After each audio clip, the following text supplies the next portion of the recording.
أعوذ بالله من الشيطان الرجيم. بسم الله الرحمن الرحيم. الحمد لله رب العالمين والصلاة والسلام على الهادي الأمين. السلام عليكم ورحمة الله تعالى وبركاته. mbokki jullit yi mbokki taalibe yi noo ngi leen di nuyooti te di leen fàttaleeti rek ne noo ngi woon ak yéen ci naafila yi koor gi di naafila yu ñuy woowee naafila Sëriñ Suhaybu bu tolloo nag ci guddik fukkeel ga ak juróom-ñaar guddik fukkeel ga ak juróom-ñaar guddik fukkeel ga ak juróom-ñaar nag di guddi goo xam ne naafila gi ñu ko jagleel naafila gu ama am njariñ la ndax Sëriñ Suhaybu mi ngi wax ne képp koo xam ne julli na ko naafila gi ñu ko jagleel moom guddik fukkeel ga ak juróom-ñaar des na ko ci bindal tuyaaba ju tol ne limub ka njëkk gëm yàlla ba ca ka mujj gëm yàlla. wallahi loolu rëy na tuyaaba ju tol ne ki njëkk gëm yàlla ba ci ki mujj gëm yàlla ñooñu seenub lim ma ñu toll xanaa yàlla rek ko xam tuyaaba ju tol noonu nag des na ko bindal seenub lim tuyaaba ju tol noonu des na ko bindal te bu fekkee dafa tawatoon tawat ja dana wér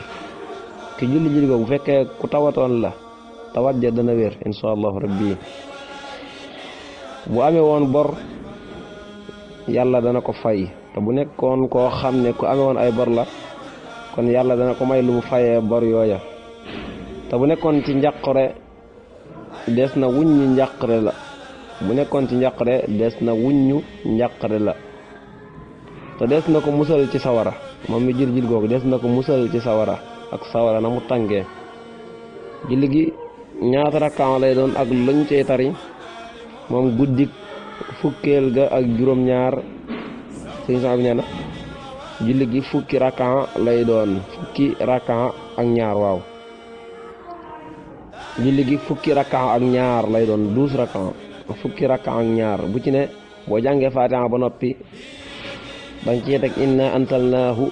ak qul huwallaahu ahad lu ci ne ñaari yoon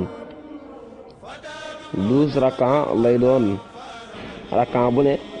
boo jàngee Faatiha ba noppi danga ci teg inna anzalnaahu ak qul huwallaahu ahad lu ci ne ñaari yoon 2 fois kon julli gaa ngoogu di julli gu am solo di leen wax rek ngeen di bàyyi xel julli yi insha allahu rabbi kon ba jullik ëllëg gi